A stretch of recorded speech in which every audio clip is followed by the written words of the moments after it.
I can do all things through Christ that strengthen me. Like, I just believe in God too much to give negative stuff more credit than it deserves. Aware? Absolutely. Notice that it's here? Absolutely. Be real about what's ahead of me? Absolutely. But does it stop me? Absolutely not.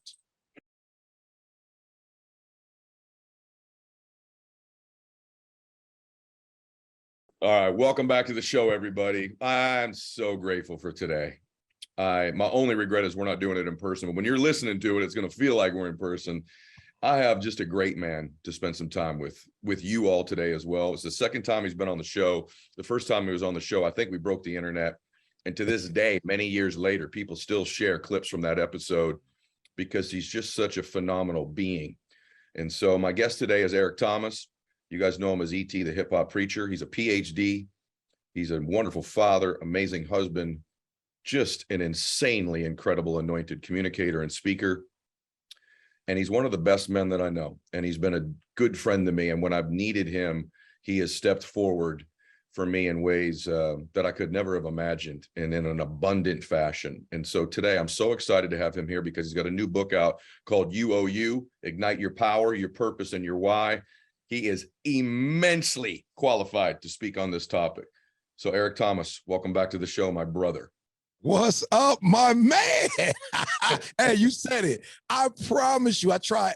I canceled about 2 or 3 times. I was like, I gotta be by the ocean. I need to be by the ocean with my brother. That was, as the song say, it was electric, you know? And It was. Yeah, like you said, I still see clips and I still nostalgic, man. Like, I feel like I'm there. You know, I remember going on the ocean. I remember my wife sitting in the car like, yo, I'm not going in. You know, like, I don't know, you know, hey, I don't know them. And before I know it, she in the house, your wife then talked her into coming in the house. And the only regret I have from that day is that Dee now wants a house on the ocean. I know, you told me that day.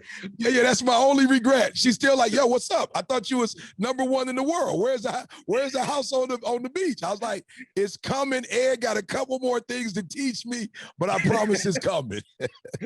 The next day I was in my driveway and you called me. I said, hey, we had such a blessed day. You said, but I got a problem. Dee wants to be by the ocean. I got a problem. Houston, we have a problem. I remember very clearly. Yeah. You know what's interesting? I think most people know this about you. I can't wait to get into the book, and you guys already feel it. Like, he just moves humans. He just moves humans. He does God's work. But, you know, the fact that you are so successful now, the fact that you have had all the blessings in your life, all the people you've reached, and you made a lot of money too. And by the way, he's being humble. He could buy a house on the water right now if he chose to, just so you know. But to think about, Eric, just tell him, E.T., the fact that, you know, this is a man who was homeless, you guys, homeless, eating out of dumpsters. Take us back. Who was that guy? Is it the same guy? And what was life like from then? And do you ever go back? Is there ever a moment? Don't make me go back. Don't make me go back.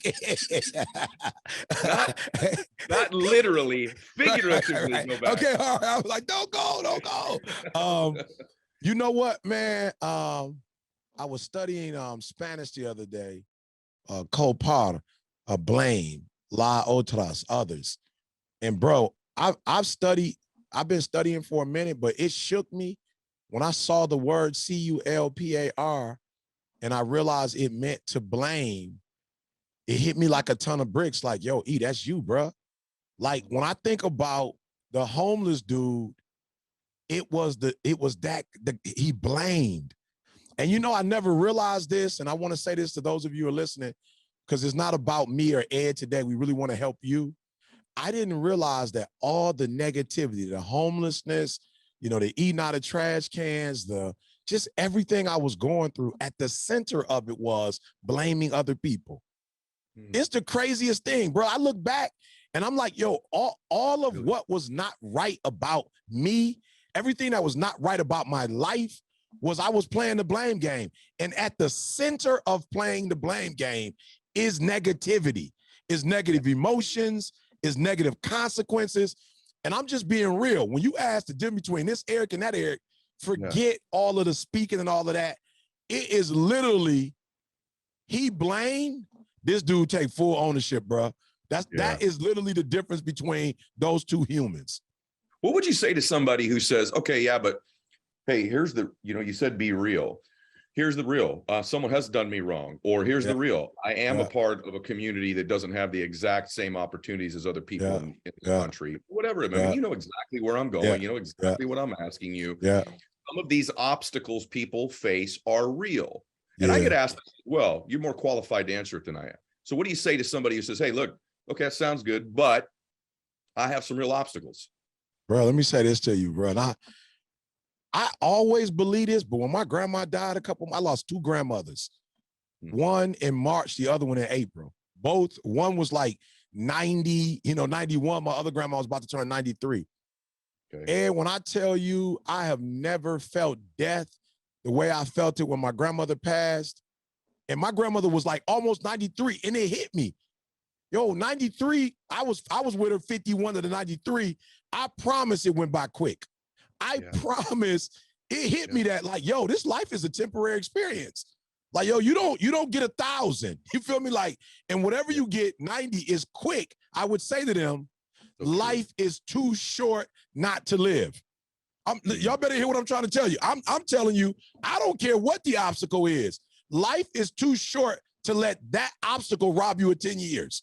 Life is too close, too short, that whatever your reason is, it's too short to let that.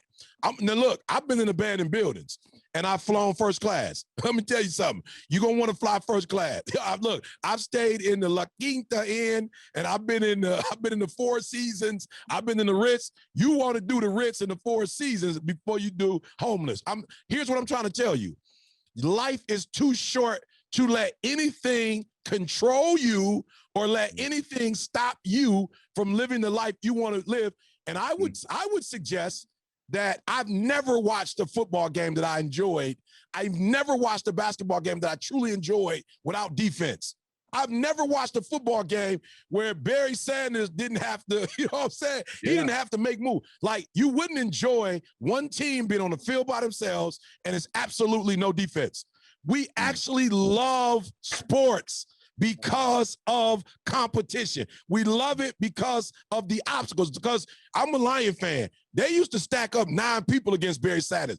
And what I loved the most was, yo, how you just pick up 50 yards when they legitimately put up 9 players to stop him? How was he still able to get through those guys? So what I'm telling y'all is what an excitement to have to get through homelessness. What an excitement not to be able to read or write and end up with a Ph.D. What an excitement to not have my dad in my life, but still be able to become the #1. I'm telling y'all, you got to stop looking at obstacles as something that's meant to stop you, and you got to start looking at it like, whoa, this is exciting. This going to be fun. I'm going to get through this. And listen to me, I love Dee Dee too much to let anything stop her from living the life she want to live. I love Jalen too much, Jada too much, to come to my children and say, look, y'all, I wanted to have a good life for y'all. I wanted y'all to be blessed, but there's something in this earth called trials and tribulations and mean people and roadblocks and set. I'm not giving my wife no excuses. I'm not gonna even have a conversation with them about what's going on. I'm just gonna go handle it and come back to the crib with the blessings. They don't even gotta know, Ed, what I'm going through to get them. But I love Dee Dee too much, Jalen too much, Jada too much, my mom, God. I love God too much. No weapon formed against me shall prosper. I can do all things through Christ that strengthens me. Like, I just believe in God too much to give negative stuff more credit than it deserves. Aware? Absolutely. Notice that it's here? Absolutely. Be real about what's ahead of me? Absolutely. But does it stop me? Absolutely not. Golly, that's a lot. I've never, now, by the way, it looks like we didn't have to be in person because it's electric again. But I got to tell you, I've never heard of it that way, like a defense. I was watching, I don't even know what it's called, but on the flight out here, I was watching a movie about this dude, and he's a regular everyday dude. He was a forklift driver. This is years ago. Forklift driver in England, and the dude decides one day, his wife's like, hey, you live for your family, you're 45 or 50 years old right now. What's your dream? And he watching TV, and it's the British Open golf tournament. He says, I want to be a professional golfer. I want to play in the British Open. Wow. And he does. He shoots the worst. He fakes his way in, shoots like 125 in the British Open. It's a true Wow. story. It's a real story. Right, And this right. dude, what he had to overcome to get in this, and he didn't end up being the winner of the British Open. Right. But it was the obstacles from, he didn't even know his first round of golf, ET, Yeah. he ever played was in the British Open. Wow. He had never played another golf. Wow. Couldn't get on a golf course to practice because he was a forklift driver. Anyway, I'm on this plane. I was flying private flight. I'm crying. I'm actually crying watching this movie. I'm trying to not cry because it's embarrassing. Yeah. And it was because the defense that he had to overcome that inspired me, not necessarily how great he was. Now, having said all that, your book teaches people how to do this. It's not just, chapter 3, hit me, because this happened for me too. You talk about your superpower. Mm-hmm. And I think one of the ways out of eating out of a trash can, one of the ways out of not reading, one of the ways out of not having a dad, one of the ways out of all of this stuff for everybody is you do have to uncover what you have a proclivity for or might be good at doing, right? Like you found your greatness. So address that a little bit. Someone listening go, hey, okay, I'm not a victim. I'm gonna be a victor. Direct quote out of Eric's book. But what do I do next? I think you're going to say, you better find part of your superpower too. You listen to me. And here's the deal, bro. It's already with you. You know, it's like the dude that won, the young lady that won the lottery, and your ticket just at the house. You know what I'm saying? Like, you got the ticket at the crib, on TV, you got the number, like you were born with the ticket. It doesn't matter what your circumstances are. Now, I'm not suggesting that, you know, you should be born in terrible circumstances, neither good. Some of y'all think like, yo, Ed, I promise you, I'd love like having certain friends to come on, you know, the stage with me and talk, because there's some people who think just because of the color of your skin that you were like automatically born with bread. Like you just had money off the cuff. Your parents ain't never been alcoholics. Your mom, you know what I'm saying? It's just like you just had everything going your way. Here's what I have to explain to people. When you grow up in a very whatever circumstance, yo, bro, that's a heavy-handed deal you got dealt. You got to play it. If you were born rich, that's a heavy hand. You got to play that hand. I had a hand to play. My kids got a hand to play. My son was like, do you know what it's like being the son of E.T. the hip-hop preacher? Dad, do you know what it's like going to Michigan State and you went to Michigan State? My daughter, Dad, do you know what it's like? People think I get up at 3 o'clock in the morning. I'm only 19 years old. So what people don't understand is I'm not making excuses, but I'm telling you, whatever hand you have, you still got to play it. It don't play itself. No hand plays itself. You got to play your hand. But here's the cool thing about the creator. He knew that we would all be in different circumstances. And so what he did was he said, I'm going to give you a gift. And your gift will make room for you. Now, y'all have to understand something. When you see me now, you go, oh, he's speaking here. He on this podcast. I can't believe it. It is the exact same gift I had when I was 16 years old. It is the exact same gift I had at 8. I've had to develop the gift, but God didn't give me the gift when I got baptized. I didn't get the gift when I came to my senses. I had the gift from the time I was born. I didn't activate the gift from the time I was born. I didn't use the gift. So homelessness put me in a situation where it's like, yo, bro, you're gonna have to figure it out. And I'll never forget, they let me speak at church and I spoke and it felt magical. I never felt like, it must be how LeBron felt when he first got a basketball in his hand. Must be how Steph Curry feel when he come out on the court in the light. It must be how Jalen Ramsey feel when, you know, when the night lights in LA and he checking somebody one-on-one. This is how Tom Brady must feel this way. I felt the same way at 16, and I told myself, E.T., whatever you do, don't stop doing that. You find every opportunity to speak. You find every opportunity to talk to people. You find every opportunity to smile. You find every opportunity to be electric, because something happens. People treat you different when you speak. People treat you different when you smile. Like, when you come in the room with that energy, boy, people respond to you different. So whatever you do, make sure you don't ever stop doing that. And whatever you do, don't stop growing it. You keep getting better and better. And I'm telling y'all, I spoke for Florida Gators Napier just recently, and the greatest thing happened. I spoke to the Gators. I've been there before. This is the first time he's been there. I walked out of the room. He pulled me to the side. He said, "E.T., I was with Alabama. I was with Saban. I worked for Alabama when you came. E.T., you getting better." I said, what?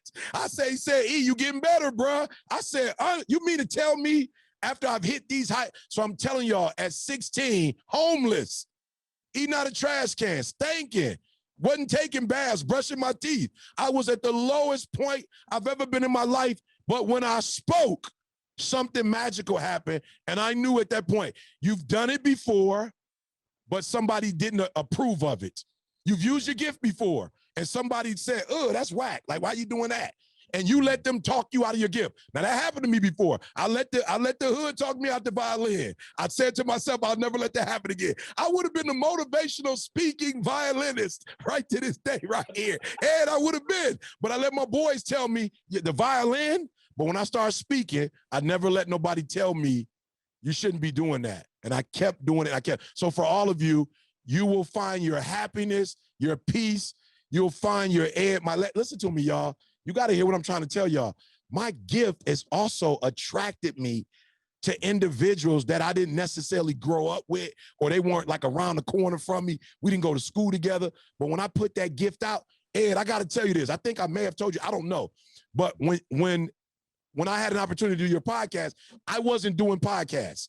Yes. Like it's what you said earlier. Like, you know, the industry. I was like, yo, I'm not about to be on these podcasts. I don't know who these people are. I don't know their motives. I don't want to put my career in their hand and they destroy me. I promise you, I was in California looking for the crib I was in Orange County. I was going back and forth. So I was going to San Diego trying to find a house. And Nikki called me. Nikki is one of our top videographers. She's the visionary for all my social media stuff.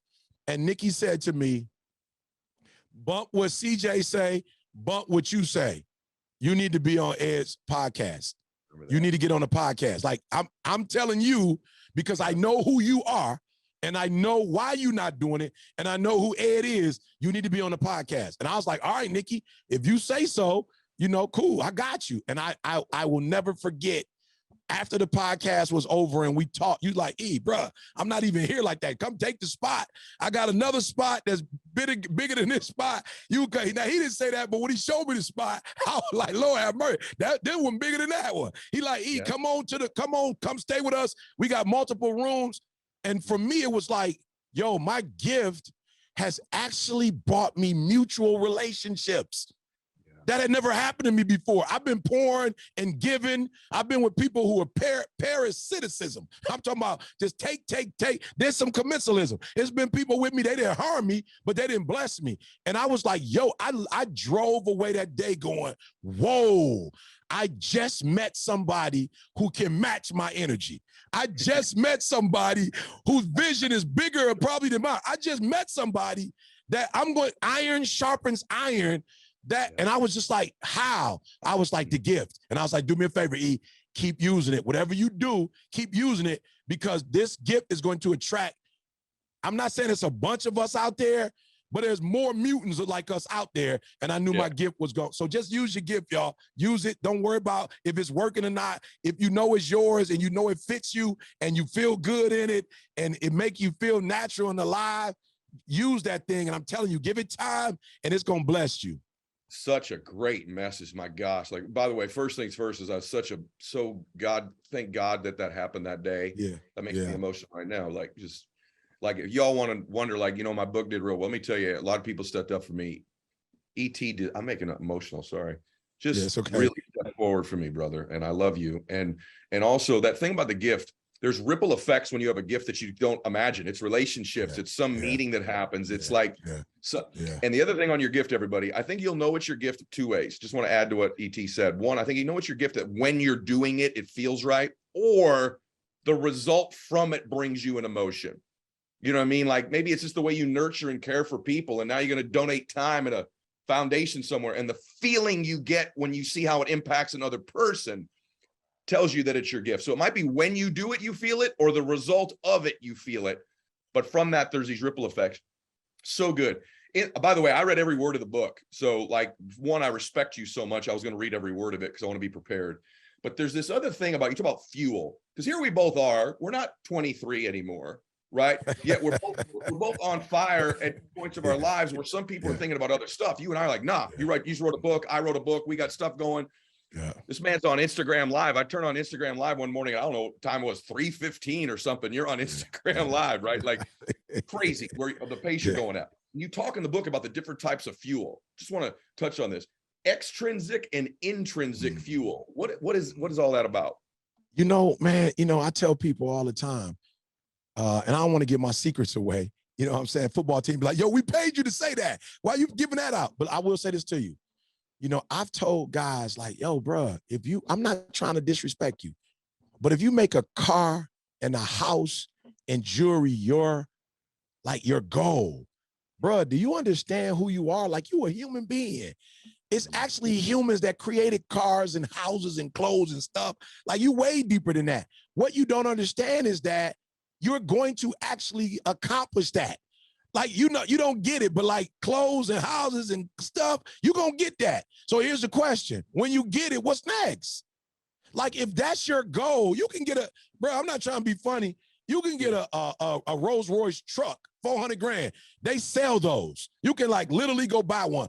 They don't check your age. Oh, I'm sorry, sir. You have to be 33 years old for that. You come in with the money or the credit, you can get one of them jokers. You can get that. Yeah. Listen to me very closely. I'm telling you, don't worship that, because you can get that. And if that's your goal, let me just say this. I just talked to the LA Rams, right? Let me just say this. Here was my big thing, Ed. My biggest thing to them was, yo, flat out, your whole life, you dream about playing in the NFL and winning the Super Bowl. You did that. You're 28 years old. What?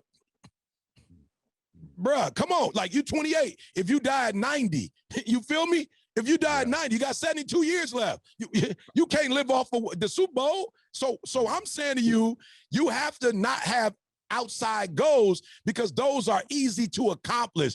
Try something like, I'll never forget, I used to do corporate. I thought they was going to run me off the stage. I used to tell guys, I know you make 7 figures, but are you a 7-figure husband?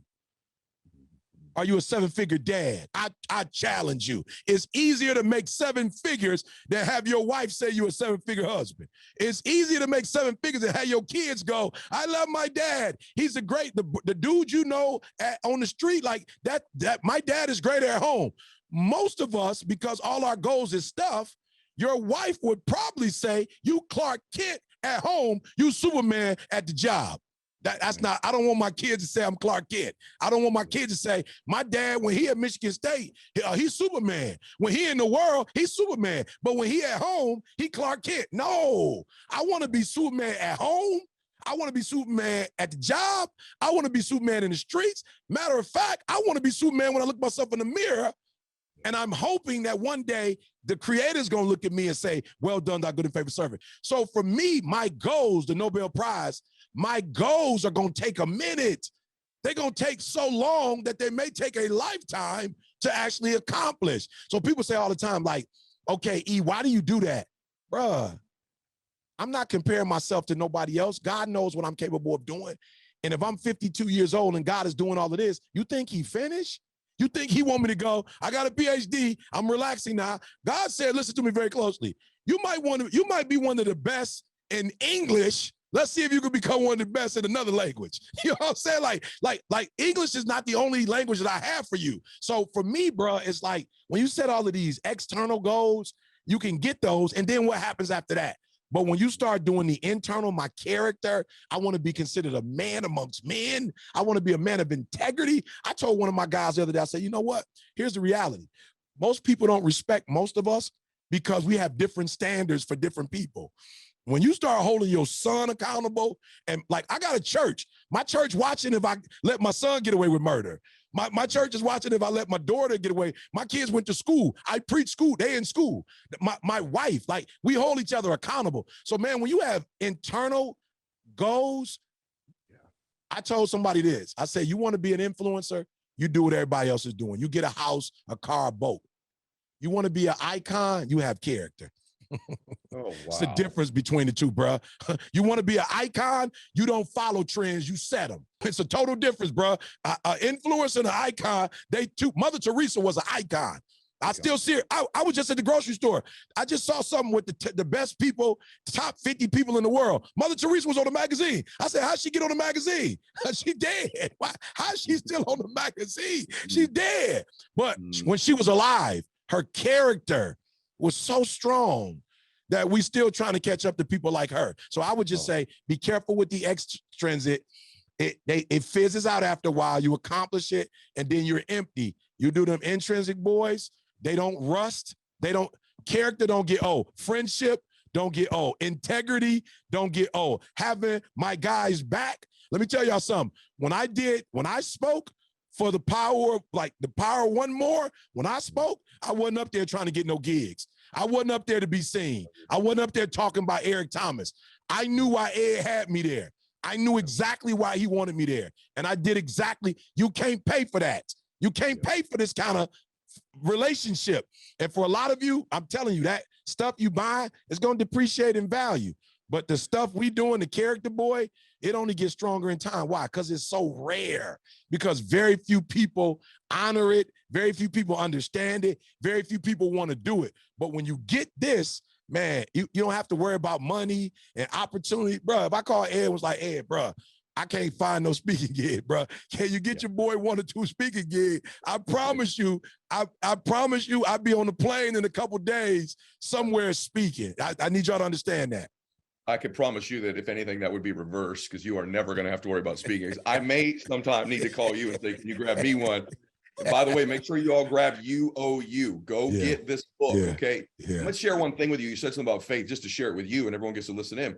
I just got asked a question about like where my confidence comes from. Do you ever lose confidence? I said, yeah, I lose confidence. And I said, this may sound crazy to say, but I just want to give this gift to the audience too, because you speak enough about God that I want to, you know, I do a lot too. Everybody knows that. But when I pray, sometimes when I pray, I allow the Lord to talk to me. And oftentimes what I'll have him do, you guys, just so you know, is I'll have him tell me how amazing he thinks I am. And how he made me in his image and likeness, and what he wants me to achieve, and what he sees as my gifts, because that's intrinsic approval. The extrinsic, right? That stuff, or other people, what they think about me, it never has filled me up like I had hoped it would. But when I can have my Lord talk to me about I'm his son, how much he loves me, and the gifts he's given. And I just give you all that gift that are listening to this today. When you pray, sometimes give yourself the gift of turn it over and let him talk to you. Let him pour some love on you and some belief and your gift on you and what he sees you doing and how wonderful and amazing you are. Because as much as you love your own kids, he loves you even more. And sometimes we don't allow ourselves to ever feel it or experience it. But at any moment you can have that. Just turn it on. So I do that a lot when I pray at night. I do it a lot. So I just want to share that with everybody. That's big. Now, not bigger than that, but included in that about being this, you know, multi-million-dollar husband.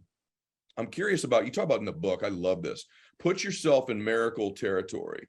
And so most of my audience probably doesn't know this, but one of the things that affected me when I met you is how much you love Dee Dee. And also in addition to that, how you consciously honor her and the way you speak about her. It affected me when I met you. It's part of your character.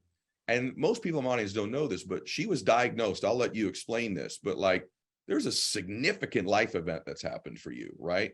And I think it's tied to this miracle territory. Because I think a lot of people say, well, I've got this one adversity right now that's really big, so that's why I can't right now. Right. And it's probably going to define me the rest of my life. So that's my story. You say, no, not so much.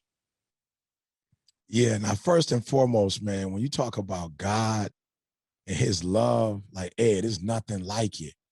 But if you can find at least one other person on the earth that loves you unconditionally, bro, you have found. Let me tell y'all something. You think a house is something? You think a car is something? You think a career is something? Like it is. But when you find somebody on the earth that loves you like your mama love you and it ain't your mama, like, yo, bro, I was homeless. I was coming to church stinking, and Dee Dee was like, yo, I'm gonna give you a shot. I look back and it's unbelievable. When I tell you I was in a dark place, bro, I left home at 16, mad at my mom, having an strained relationship with my mom. I was emotionally a wreck. I was homeless. I was putting myself in some crazy. And she took a shot, knowing how messed up I was. And here's the craziest part.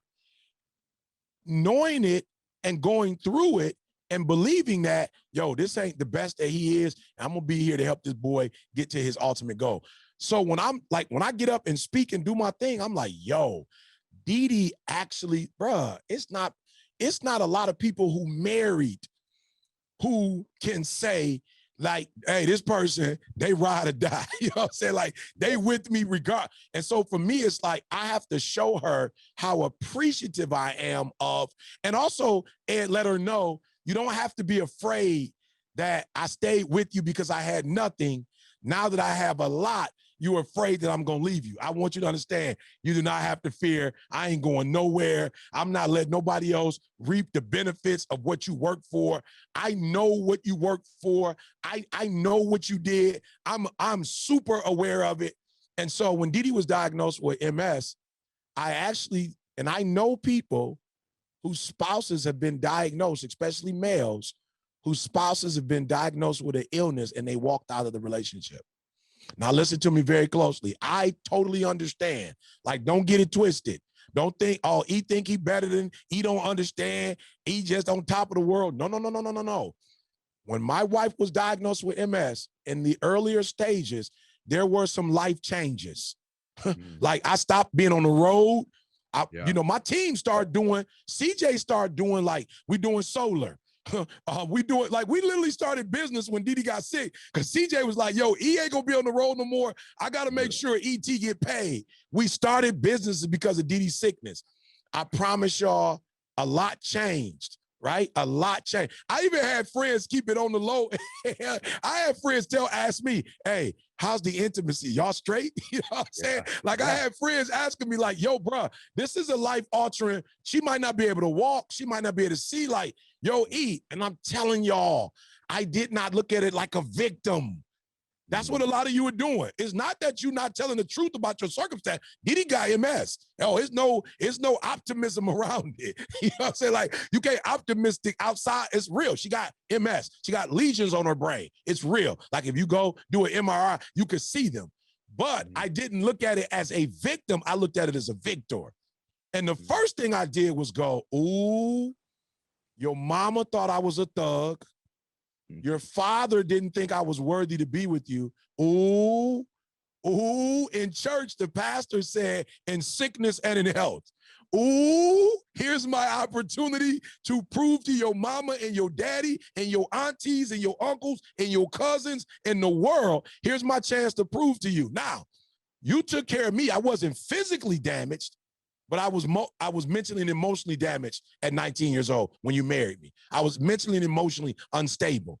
I was working, Ed, on myself, but I wanted to be at a certain place, but my reality was my past was ever present. Listen to me very closely. When Dee got sick, I said, ooh, here go your chance to do for her what she did for you. Ooh. And so I looked at it as an opportunity to, you drew first blood, Dee, but I'll be back. And I'm about to love on you in his sickness. I'm about to spoil you. My son gonna see me spoil you. My daughter gonna see me spoil you. Your mama gonna see you spoil me. God and the angels gonna see me spoil you. And I'm going to show that, yep, I could do it in health, but watch what I'm about to take it to a whole nother level in sickness. I'm about to take it to a whole nother level. And so by the grace of God, I saw, oh, we got 2 more dates a year. She got 2 MRIs. So we're going to go to the MRI together. I'm not going to miss no doctor's appointment. And we're going to go get ice cream afterwards, or we're going to go walk and worship afterwards. We're going to get something to eat. Oh, you got 2 eye exams because of MS. Oh, we got 4 dates now. Oh, okay. You got to go see the actual neurologist. Oh, that's another. Oh, we got 6. Oh, colostomy. Oh, bet. I got you. So we got like 8 built-in dates now. And I looked at MS as the blessing that my wife was going to stop working. She was going to be able to be at home. She's going to be able to love on her kids. She's going to be able to help the church more. Wow. And that MS, you talk about talking to God. And I talked to God the next day and was like, okay, God, I know you allowed this to happen. What's going on? He said, son, I just answered every prayer you ever prayed. But I had to touch her with MS in order to make the prayer reality. There was no way in her health that she was ever going to get on the road with you. There was no way she was going to not be at work until the day she died. She wasn't going to retire until she fell out. your dreams, son, have come true. Now take this blessing and how do I say it? And nurture this blessing. Take this blessing and steward this blessing. And so MS was a blessing for our family. It wasn't a curse. And you seen her head, you wouldn't even know she had MS if you don't know her. No, I was surprised when you told me, afterwards. I was very, very surprised that when that came out. And by the way, I remember that time where you're like, hey, I'm not going to travel as much. It's not going to happen. Guys, ET is known as saying very inspirational things. What I hope you're all getting at today is he's an inspirational human who also says inspirational things. And in the book, I want to talk about the book a little bit more because I want people to get the book. There's a lot of details in here. You're talking about a Ph.D. guys. So you're talking about someone who's very detailed, meticulously written. And chapter 10 says, this is really, even me at my age, at my stage of life, this hit me. Chapter 10 says, you owe you. Nobody owes you anything, but you owe you everything. You said, ask yourself, what do you want out of your life? What do you want in your marriage? What do you want in your career? What do you want from your friendships? What do you want your life to look like? You are the only person responsible, which is a big word, for answering these questions, and the only person responsible for getting what you want. And it says at the heart of everything, you are your superpower. You are your gifts. So he goes into this. I'm going to have you talk about this, ET, a little bit. Here's what's ironic to me. People that listen to podcasts, that come to your speeches, that come to my speeches, 99% actually never do this, what you just described. It's like they're filled up with techniques and tactics and strategies, and they're motivated or inspired, yet they're not clear on what it is they want. And you even say, make a list of what you believe in, make a list. So talk a little bit about this, like actually getting serious about your life requires some work other than just being moved emotionally. What is some of that work? Listen to me. I think the first thing, and maybe Stephen Covey, I don't know. I think that who said it. Come out the window and get in the mirror. And I think too many of us are in the window, meaning you're looking at everybody else and what everybody else is doing, and you don't know what you want because you know so well what they want. You feel me? Like there's certain things I don't want. I want a relationship with Ed. I want that. I don't necessarily want some of the, like, I don't wear watches. I'm not against watches. I don't think there's anything wrong with a watch. Yeah. I don't think it's just not my thing. I don't, as a matter of fact, if you ever watch me, I don't even like to wear a belt. Like, I got this phobia. Anything that's on my body, I wish I could like have the emperor, the naked emperor. Like, I wish I had his suit. You know what I'm saying? Like, I hate putting on clothes. You feel me? I hate it. But I know that there are people who are constantly watching what other people are doing, and now you're wanting what they want when you don't even want that. And the way I started this whole UOU video in New Zealand was, I was with a group of people, and I promise you, they ticked me off. You know, they were like trying to, you need to do this and you need to do that. And I started the whole speech after having a conversation with them saying, I don't want what you want. And you're not gonna make me want what I don't want. I don't want that. I love relationships. I can go to Ed's crib and chill. We can just drink water, doggone it. I don't care. We could just walk on the beach. As long as there's a relationship and it's making me better and it's nurturing me and it's feeding that human need for a sense of belonging and safety and self-actualization, I'm not really on nothing else. And so, you know, for my birthday, what you want to do, E? I just want to be in the room by myself because I'm always with people or helping people. I just want to chill. And so I know what I want. And because I know what I want, I'm not going to do what you want me to do and fail. You gotta hear what I'm saying, please. When you don't look in the mirror, you are not empowered. When you look in the mirror, you see you and what you want and what you need to do and what you need to be. When you look in the mirror, you reflect. When you reflect, you transform. When you transform, you change. When you change, you do things differently. When you do things differently, you get different outcomes. When you're looking in the window and you're staring at other people, there is no reflection. It's only comparing. And as long as you compare yourself to another model, I drive an Escalade. I'm from Detroit. I drive an Escalade, a Cadillac, right? When I see a dude in a Bentley, I'm looking at that Bentley like fire. But at no point am I going, I want to trade my Cadillac in for the Bentley. I've seen some fire land. I moved to Cali. Everybody got a Range Rover. I've seen some fire Range Rover. I've seen some Lamborghini. I looked at these vehicles and go, my, what craftsmanship. I've never gone, I feel this Escalade, I feel so bad. I'm in an Escalade. This is the car that was my dream car. The black on black. This is what I dreamed of. This is it. This is my dream vehicle. And so I don't look at what others have and compare. I actually look at what others have. I actually look at Ed and go, man, there's a God. Wow. Look how he operates in his gift and his anointing. Look at his energy and his passion. Look at his delivery. And then I go, hey, God, where's mine? What did you give me? And out, not give me Ed's. I don't want Ed's. Why? I can't do Ed's like Ed can do Ed's, but I can do Eric's like Eric can do Eric. So I'm saying get out of the window, get in the mirror, look at you, study you, figure out you. My boy Mustafa said something the other day that was deep. Moose said, when you don't know what to work on yourself. Wow. When you don't know what to work on yourself. And I want to add to that. When you do know what you want, work on yourself, because it is the working of yourself and the improving and getting better. Ed been on this earth. He been on this earth. I've been on this earth. I wasn't ready to meet Ed when I was the dude eating out of trash cans, a victim. I would not have taken advantage of that relationship.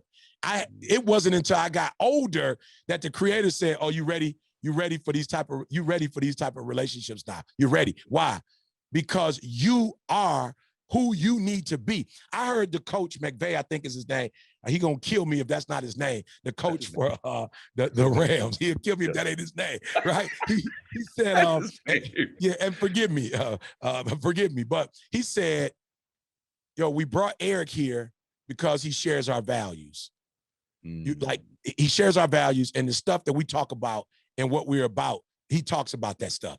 And so I didn't get to go because I'm a great speaker. It's a lot of great speakers. Matter of fact, he said, yo, we don't bring a lot of people in here, but we felt Eric could move the needle and we want to win another Super Bowl.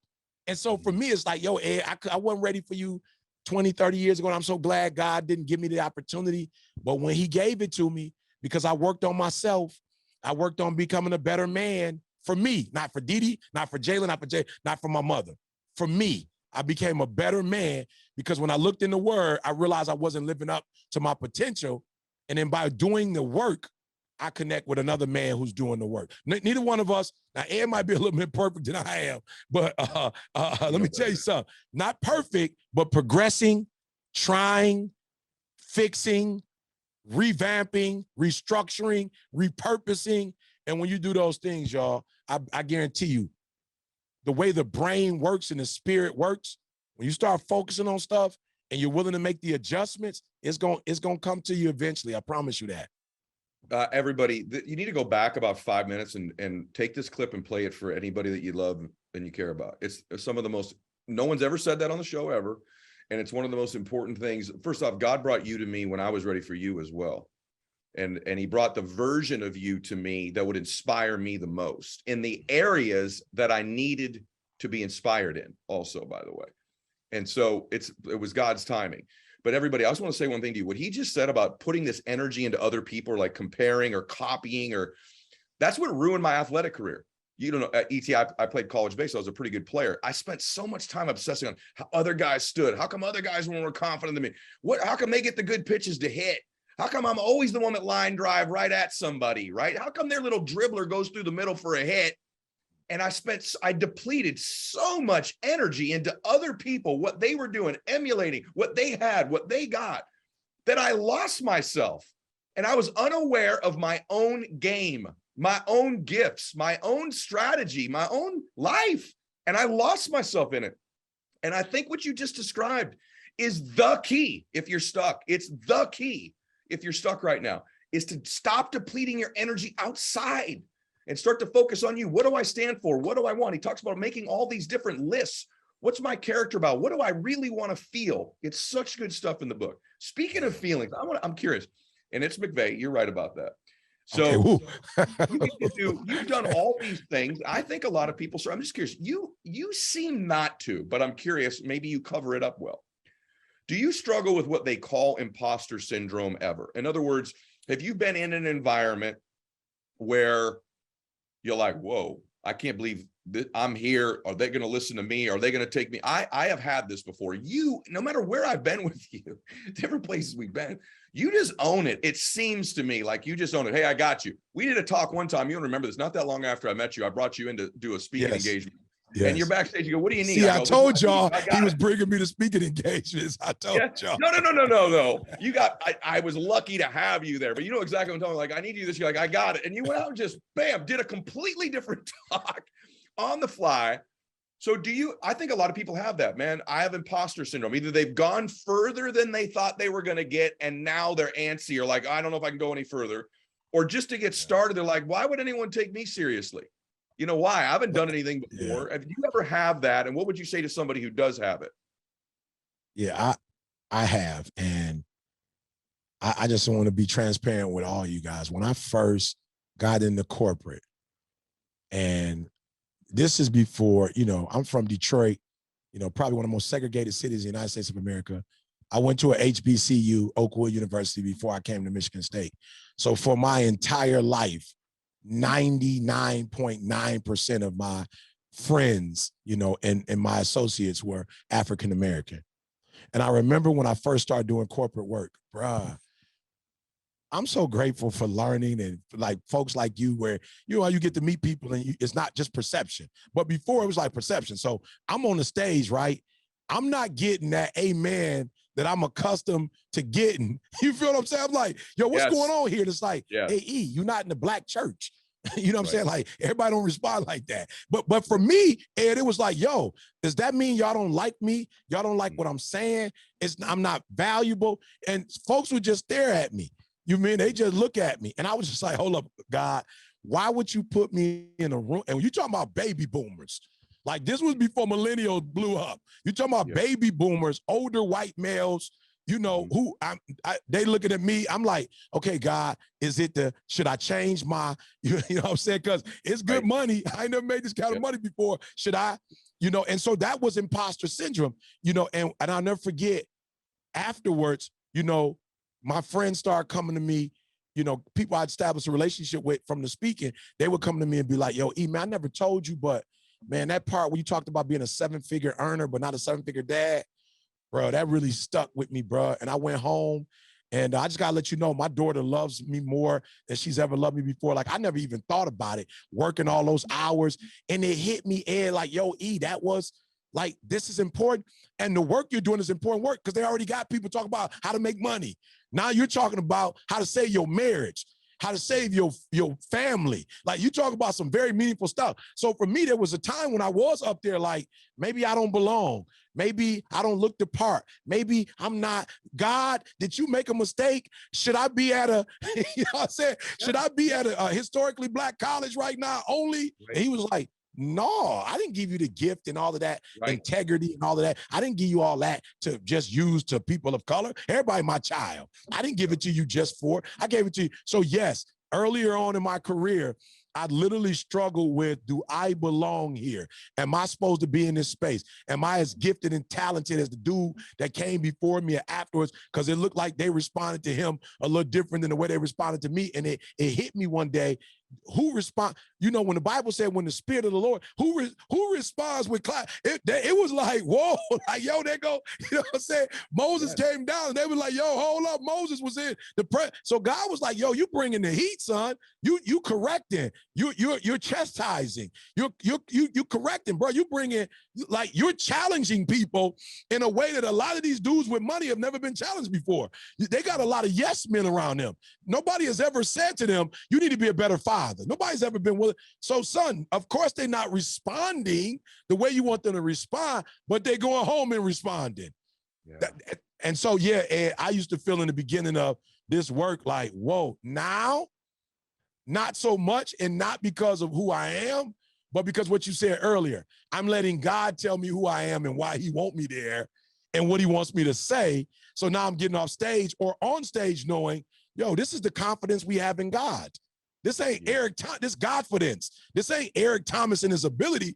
This is where God's want me to be, and this is who God wants me to be talking to, and this is what he want me to be talking about. And oh man, since I've relaxed and not been focusing on what they think and what God said, man, that's when I became one of the best. Bro, I wasn't number one when I was worried about what they think and but when I let the imposter syndrome go and was just like, yo, this is where God want me to be and this is what he want me to do. Oh man, Inky Johnson appeared. You know, Jeremy Anderson, Anthony Tyus, people who looked at me and was like, oh, you could talk like that? You know what I'm saying? Like, you could talk like that and in this industry, you could be your authentic self. And that's the thing that's huge for me, is not what I was able to do in the industry, but all of the giants now that are being birthed because I was confident and I didn't let the imposter syndrome choke me out. Because some of y'all let it choke you out. You let it get you off stage. What Ed and I did was, we didn't let it paralyze us. Now, it might have punked us. You know what I'm saying? It might have been like, what? Y'all don't belong here. But through Christ, we powered through. And that's what y'all need to do. Stop letting it stop you and paralyze you, man, and let it propel you. So good. I'm so glad you answered it that way. I wasn't sure what the answer was because I have it for sure. I used to get up and think. I never talked about it. Yeah, me either. Not much. I get up and oftentimes, especially when I was around what I thought were successful people, I'm like, they probably come from like really, really clean, good families. Yeah. You know, and I come from not, you know, and I'm maybe that, am I faking this? Like, how do I have wisdom? You know, but the truth is we're most equipped. This guy was on my show, he said, we're most equipped to help the person we used to be. Yeah. And the fact that I have all of these other issues in my life allows me to help people who have had those issues. Part. Yeah, it's so true. That part. You are the standard bearer for me. Before I met you, and a lot more since I've known you now for many years, of influence and persuasion. And I always get frustrated when these top speaker lists come out. I'll be honest with you. You just said the 3 names. I'm like, where is me, E.T., and Inky Johnson? How you have a list? We're on them, but how am I 12th? How is ET 8? You know what I mean? Or whatever it is. Or how is he 14?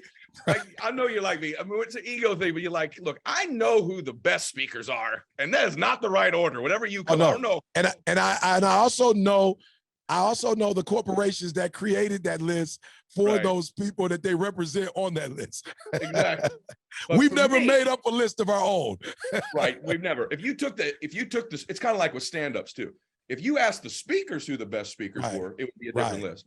But for me, you've mentioned, I don't want to exclude anybody, but you and Inky and obviously I want to be in that group, but you are the standard bearer for me. And so because you are, I have to ask you this. Someone listening says, I want to be more persuasive, and you do courses on this. You teach this stuff, right? So I don't want to give away the whole course, but hey, we give away a little bit. Like, let's do a little. I want to be, I might not have your oratory prowess. Right. If someone listens, they may say, I don't have that oratory tonality that Eric Thomas has, or Ed's deep voice, or whatever it is, right? Like, how do I become more persuasive, whether it be on a stage or one-on-one?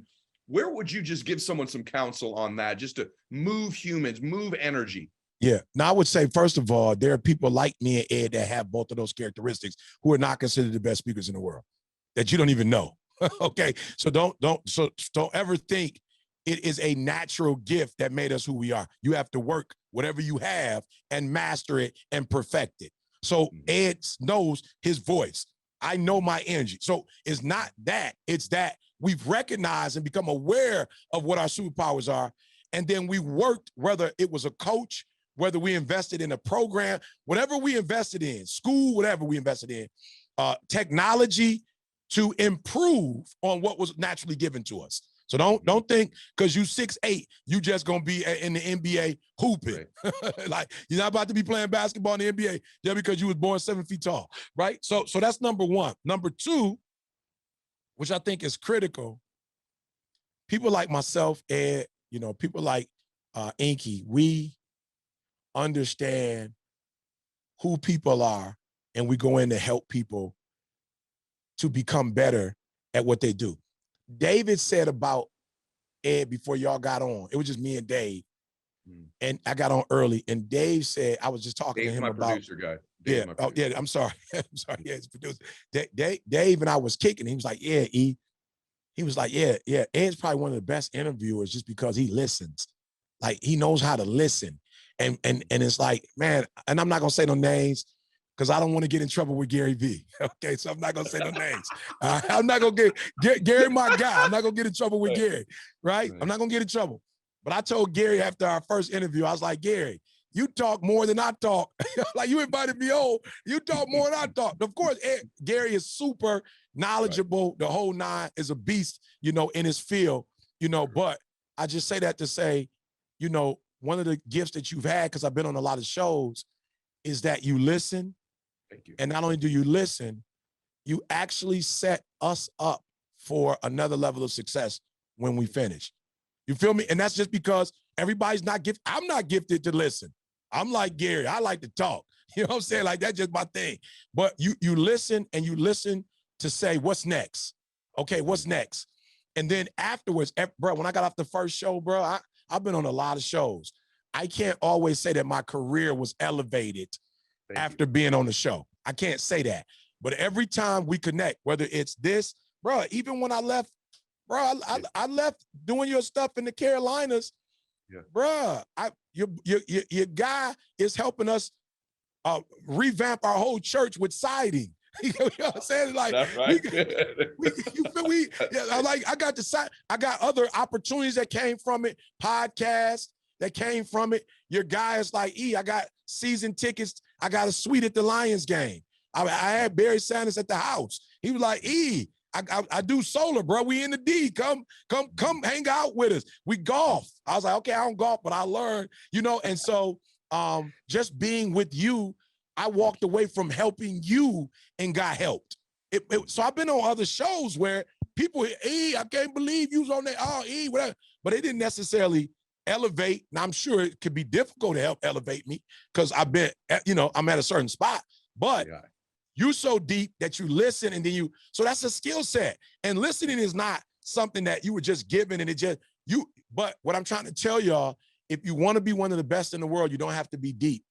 You have to know what people want, and people have to genuinely think you care about them and you are there for them.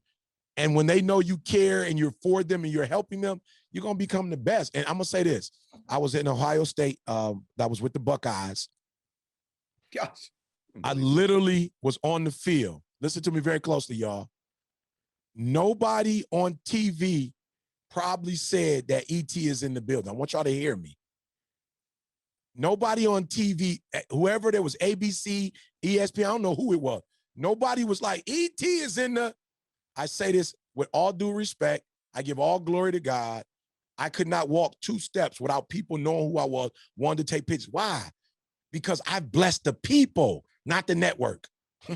And when you bless the people and the people know you care about them, getting up at 3 o'clock in the morning and giving them the secrets to success, I could get up at 7 or 8 and do it for them. But I'm getting up at 3, say, hey, this is important and you are important to me. And I'm gonna give you this free information. You could go online and listen to me for 11 straight years and get 1 piece of content every day for free for the next 11 years.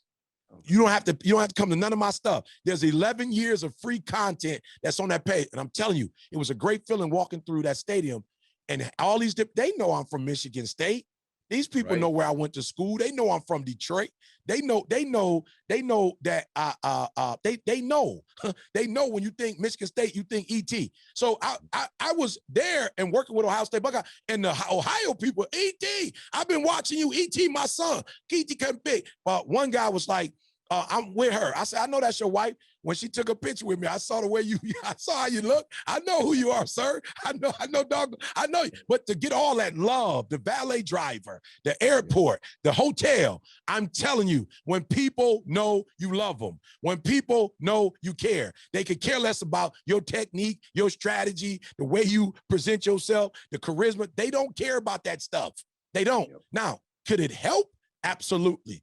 But Mother Teresa was not as electrical as me and Ed are. She didn't have a deep voice like we did. She wasn't even in the pecking order of Catholicism. She wasn't even at the top. She wasn't at the top. But we all know her. Why? Because she made it clear people were her priority. And she would use every resource and every stitch of love and every stitch of care and everything she knew and all the resources to make sure that people's lives were better. And I'm telling y'all, you can come to our programs and we are going to teach you some strategy. We are, and some technique. But don't come to my program. Don't come to Ed's program if your motives are not to be a blessing to people. And if you care about people, or we'll show you how to monetize it. We can show you how to do that. But what we cannot do is we cannot show you how to care. So good. That is the answer. And that old adage of, I mean, it's old as, I don't know, like 300 years old, but people don't want to, you know, don't care how much you know until they know how much you care. Once they know you care, if you can get that energy across to people, then the charisma, then the energy, then all that influence can open things up. That's the best answer ever on that. All right, can I say this, Ed? I wanted to say this real quick. Listen to me, guys. And I must say this. You don't need an advantage when you care about people. That is your advantage. I got a lot of friends in the NBA. I do not speak bad about sports or entertainment or, you know, people who sing or rap or whatever. I do not speak bad about it. But you don't have to be an NBA player to influence people. You don't have to be an NFL player to influence people. You don't have to be a rapper or an actor to influence. You don't have to be a politician. You don't even have to be on TV every day. Oh, all right. Exactly. But when you care, that's your advantage. When you care, that's the magnet that's going to draw people to you. So good. What was the hardest life lesson for you in your life? And how did you learn it? I've always wanted to ask you that as a friend. Yeah. Stop being selfish and self-centered and self-absorbed. You know, it's like, bro, you married. If you wanted to be by yourself and do your own thing, you should have just stayed single. If you wanted to be about you, you should have never had kids. I was talking to somebody the other day, and it's like, these kids, I was like, you're absolutely right. But we shouldn't have them if we're not going to raise them. We shouldn't have them if we're not going to raise them. We shouldn't have them if we're not going to take care of them. If they don't benefit from being in our presence, we shouldn't have them. So for me, when I look at, you know, some of my darker days, I was so self-absorbed. Me, when are you going to make me happy? Why aren't you doing what I want you to do? What are you thinking? What did you ask me? Did you consider me when you went and did that and bought that? Me. But when I start saying you, and man, this is why I tell people, if we standing face to face, man, we got so many blind spots, Ed. But if Ed and I link our backs together, it's nothing we can't see. We don't have a blind spot when our backs are together, but when we are looking at each other fighting, bruh. And so I've learned now, man, find somebody who can get your back and somebody you got their back. You have not seen happiness until you and another person have been in one accord. You do not know what joy and happiness. You do not know what business is like until you find a business partner that is not about money and power and fame ain't gonna separate y'all. You know, people used to say to CJ, like, yo, C, why did you tell Eric to go up front and y'all didn't do it together? Like, now everybody know Eric, not Eric big time, not Eric signing autographs. And a lot of people don't know who you are. C said, what? Do you understand when Eric signs an autograph that we sign an autograph? That was my dream. It was to put him forward. My vision, strategically, I knew that we would do better with Michael Jackson than we would ever do with the Jackson 5. So I was responsible for creating. You think I don't know? You didn't think I would know that he would be on he said, but I love Eric enough because I knew when Eric blew up, that Eric wasn't going to take all the credit. That Eric was going to constantly tell people that I was the reason why he is where he is. So you don't know happiness. You don't know joy. You don't know nothing until you know love, until you have people that love you unconditionally. And it's all about us. It's about we and not me. Man, you ain't seen joy, love, and happiness until you got that. And I'm telling y'all, before my book came out, I didn't do podcasts. Very few. I did not do podcasts. And I'm only doing some of these individuals quiet as kept because we, you know what I'm saying? They told me, Roy was like, E, you got to get on C's podcast. I'm like, all right, Roy, is that what you say? I'll do it, man. You know, but there are a few people like Ed that I'll be on whenever he invites me because it's deeper than being seen and heard.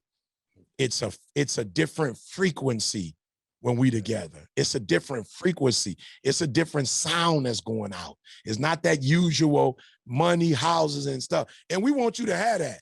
Somebody asked me the other day, Eric, what do you think, God or money? I said, get as much of both of them as you can get. Get as much God as you can get as much money as you can get. You know what I'm saying? Like, you don't have to, it's not either or, it's both and. Well, that's what makes you special. And I want to say this, I got one more question for you, but Okay. Listen to me, everybody. You know what I love, ET? I think that like your message right now, more than ever, the world needs. Like it's a bit counterculture, yet it shouldn't be. Everything right now is about getting stuff. Everything right now is about the external. Everything is not about values. And a lot of people feel victimized right now in the world. We're almost competing in that sense.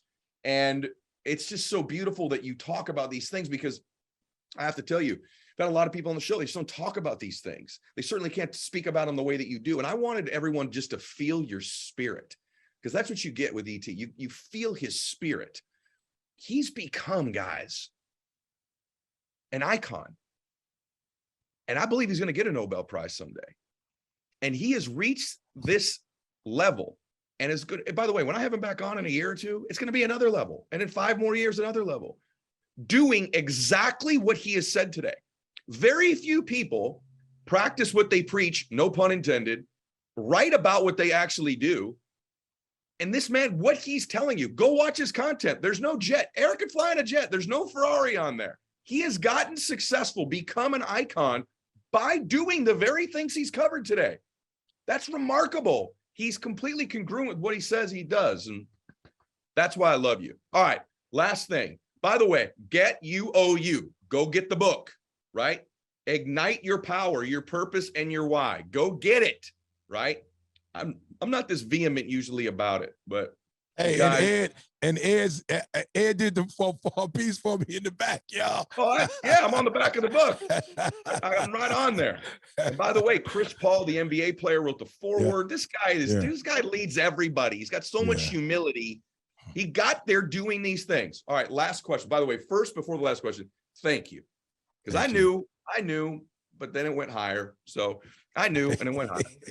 So I wish we were in the bar looking at the ocean, because we spent some time afterwards. Next time. Oh, really? We will do that next time. Yeah.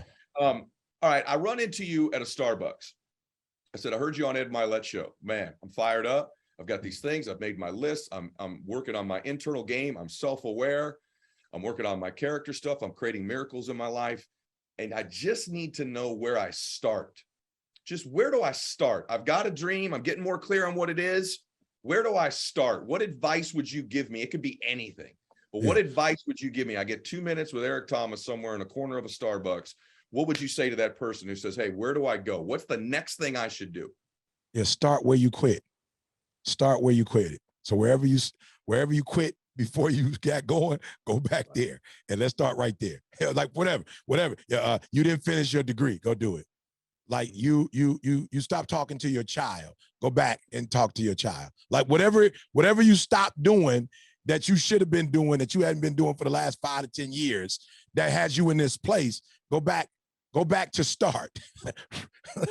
Collect $200. You know what I'm saying? Just go back to start. Get your 2 500s, your 2 100s, get your 620s, your 250s, your 510s. You know what I'm saying? Go back to start. And start from scratch. Wherever you know you lost, wherever you quit, wherever you gave up, whatever you didn't finish, wherever you lost your heart, you lost your drive, your soul, wherever that was, let's go back there and let's get that right. And then let's move from that point forward. So for me, it was the GED. It was going back and saying you sorry to your mom for cussing her out when you ran away from home and you don't even cuss. Going to meet my biological father and having a conversation with my biological father. Go back to the hurt that has stopped you from moving forward. Go back to the disappointment that stopped, whatever that thing was that stopped you from being progressive. Don't run from it and try to add something new. Don't do that. Go back and fix the thing that put you in this slump, that put you in this loser's place. And that's when you fix that, then win it. Success is never on discount. Greatness is never on sale. You got to go back. You got to go back to the beginning and you got to fix whatever you didn't finish. And then once you start from there, it's going to be easy. Golly. I wish we didn't end this thing today, man. This was so good. So good. So good. Everybody, you got to feel Eric Thomas today. You got to feel him. You learned a lot, but you get to feel his spirit, feel his soul. I love you, brother. And I'm so grateful. Yeah. Thank you. Yeah. I'm so grateful you exist. You inspire me in so many ways, man, on so many levels, but ultimately the best way, which is I just want to be a better man because of you. Yeah, thank you.